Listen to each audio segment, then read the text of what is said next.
Guest टीचरों का जो बिल है कैबिनेट में पास हो चुका है, अब आप लोगों का क्या कदम है? पहले तो मैं आपको बता दूं कि बिल पास हुआ है, हमें बुलाया नहीं गया कि उसमें उन्होंने क्या क्या रखा है। हमारी मांग यह है कि सारे गेस्ट टीचर, चाहे वो रिलीव हो गए हों, सीटेड हों, नॉन सीटेड हों, मिसलेनियस हों, एक दिन पहले के लगे हुए हों, 1 साल के लगे हों या 10 साल से काम कर रहे हों, सबके लिए बिल होना चाहिए।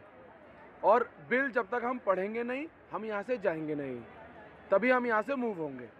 लेकिन सरकार ने कहा था मैं बिल आगे लेके जाऊंगा एलजी के पास, उसके बाद हम आगे क्या कदम होगा, हमें एलजी के पास अगर धरना देने जाना होगा तो उस कदम आप लोगों का क्या रुख होगा? हम बिल्कुल जाएंगे वहाँ पर भी अपनी मांगों को लेकर, लेकिन उससे पहले हम पॉलिसी पढ़ेंगे। जैसा कि मैंने पहले कहा, हम पॉलिसी पढ़ेंगे, उसके बाद हम यहाँ से एलजी की तरफ जाएंगे। एलजी महोदय से हम रिक्वेस्ट करेंगे कि हमारा बिल पास करा जाए और इतने जो 25,000 जो गेस्ट टीचर्स हैं जो आपने बेरोजगार करे हैं, उनको रोजगार मिले, उसके बाद हम यहाँ से हटेंगे। लेकिन पहले तो आप लोगों ने कहा था कि बिल लगाया जाए, हमारी पॉलिसी बनाई जाए, पॉलिसी बनी, अब बिल पढ़ने की बात क्यों? नहीं, हमने पहले भी यही कहा। बिल पढ़ने की बात इसलिए है क्योंकि हमारा कोई रिप्रेजेंटेटिव उन्होंने नहीं बुलाया। कम से कम हमारा एक आदमी तो बुला लेते। बिल को लेकर अब आप लोग सभी गेस्ट टीचरों का क्या अगला कदम है? अभी फ़िलहाल हम पॉलिसी पढ़ना चाहेंगे, पहले जो भी पास हुई है उसके सारे पॉइंट्स चेक करेंगे, जो जो हमने डिमांड करी थी वो हैं या नहीं है, क्या छूट गया, क्या रह गया है, क्या उसमें ऐड कराना है। उसके बाद ही जब उसको लगेगा हाँ ये सब सही है, सभी का समर्थन लिया जाएगा, क्योंकि सारे गेस्ट टीचर इसी इंतजार में बैठे कि हमारे लिए उसमें क्या है। ऐसा तो नहीं कि गेस्ट टीचर छूट गया है या कुछ उन्होंने ऐसी कंडीशन लगा दी कि उसमें बहुत सारे गेस्ट टीचर बाहर हो जाएँ।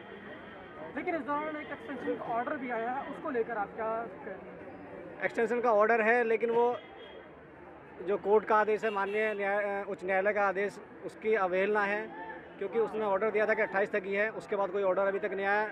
अगर इनके पास में इतनी पावर थी तो ये 1 मार्च से क्यों नहीं उसको लागू किया इन्होंने, क्यों उसको पहले ऑर्डर नहीं दिया? उसके बाद भी इन्होंने एक और मेल डाले हर एक स्कूलों में कि गेस्ट टीचर की अटेंडेंस वैसे ही पेपर पर ली जाए जैसे 1 तारीख और 2 तारीख और 5 तारीख को ली गई है। प्लेन पेपर से, मतलब सब अभी तक वही कंडीशन क्रिटिकल है कि जैसे इनके एग्जाम नहीं हो रहे हैं तो उसी को कंप्लीट कराने के लिए ये सारा प्रोपेगेंडा भी इन्होंने चालू किया है। क्या एक्सटेंशन का जो सर्कुलर है वो बिल पास होने के पहले आया या बाद में आया?